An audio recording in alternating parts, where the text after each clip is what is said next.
Moby-Dick, by Herman Melville. Chapter 26. Knights and Squires. The chief mate of the Pequod was Starbuck, a native of Nantucket, and a Quaker by descent. He was a long, earnest man, and though born on an icy coast, seemed well adapted to endure hot latitudes, his flesh being hard as twice-baked biscuit. Transported to the Indies, his live blood would not spoil like bottled ale.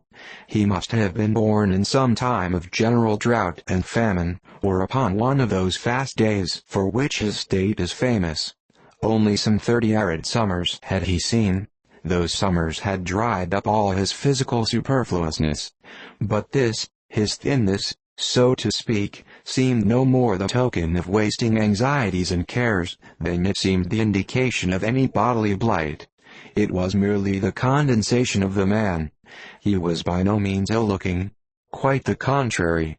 His pure tight skin was an excellent fit, and closely wrapped up in it, and embalmed with inner health and strength, like a revivified Egyptian, this Starbuck seemed prepared to endure for long ages to come, and to endure always, as now, for be it polar snow or torrid sun. Like a patent chronometer, his interior vitality was warranted to do well in all climates. Looking into his eyes, you seemed to see there the yet lingering images of those thousand-fold perils he had calmly confronted through life. A staid, steadfast man, whose life for the most part was a telling pantomime of action, and not a tame chapter of sounds. Yet, for all his hardy sobriety and fortitude, there were certain qualities in him which at times affected, and in some cases seemed well nigh to overbalance all the rest. Uncommonly conscientious for a seaman, and endued with a deep natural reverence, the wild watery loneliness of his life did therefore strongly incline him to superstition, but to that sort of superstition, which in some organizations seems rather to spring, somehow, from intelligence than from ignorance.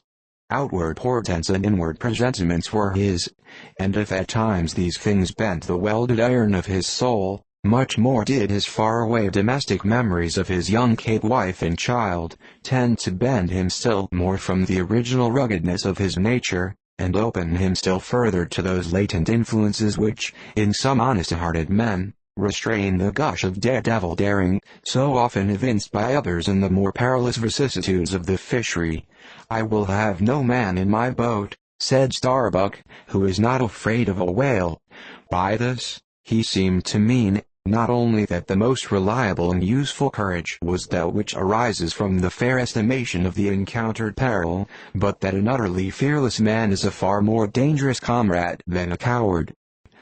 "Aye," said Stubb, the second mate. "Starbuck, there, is as careful a man as you'll find anywhere in this fishery.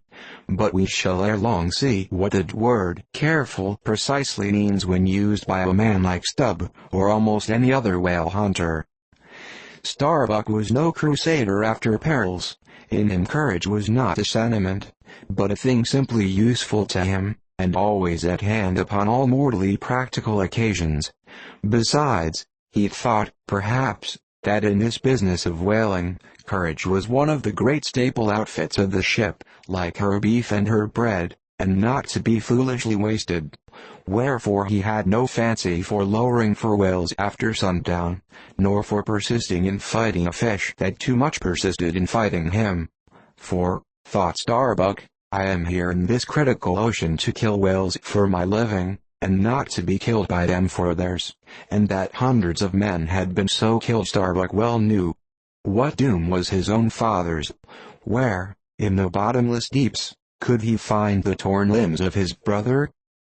With memories like these in him, and, moreover, given to a certain superstitiousness, as has been said, the courage of this Starbuck which could, nevertheless, still flourish, must indeed have been extreme. But it was not in reasonable nature that a man so organized, and with such terrible experiences and remembrances as he had, it was not in nature that these things should fail in latently engendering an element in him, which, under suitable circumstances, would break out from its confinement, and burn all his courage up. and brave as he might be, it was that sort of bravery chiefly visible in some intrepid men, which, while generally abiding firm in the conflict with seas, or winds, or whales, or any of the ordinary irrational horrors of the world, yet cannot withstand those more terrific, because more spiritual terrors, which sometimes menace you from the concentrating brow of an enraged and mighty man. But were the coming narrative to reveal in any instance the complete abasement of poor Starbuck's fortitude, scarce might I have the heart to write it, for it is a thing most sorrowful, nay shocking, to expose the fall of valor in the soul.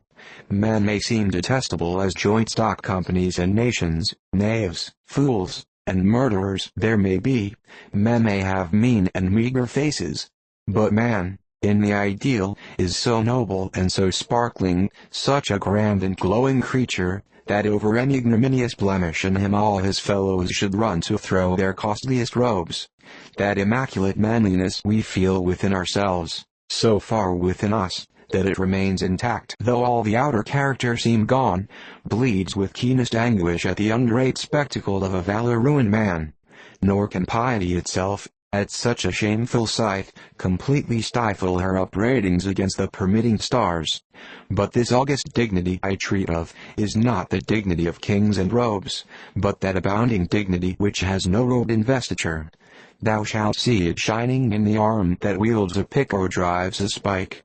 That democratic dignity which, on all hands, radiates without end from God, Himself. The great God absolute, the center and circumference of all democracy. His omnipresence, our divine equality. If, then, to meanest mariners, and renegades and castaways, I shall hereafter ascribe high qualities, though dark, weave round and tragic graces; if even the most mournful, perchance the most abased, among them all, shall at times lift himself to the exalted mounts; if I shall touch that workman's arm with some ethereal light, if I shall spread a rainbow over his disastrous set of sun, then against all mortal critics bear me out in it, thou just spirit of equality, which hast spread one royal mantle of humanity over all my kind. Bear me out in it, thou great democratic God, who didst not refuse to the sword convict Bunyan, the pale, poetic pearl, thou who didst clothe with doubly hammered leaves of finest gold, the stumped and paupered arm of old Cervantes, thou who didst pick up Andrew Jackson from the pebbles, who didst hurl him upon a war horse, who didst thunder him higher than a throne, thou who, in all thy mighty, earthly marchings, ever callest thy selectest champions from the kingly commons, bear me out in it, O God.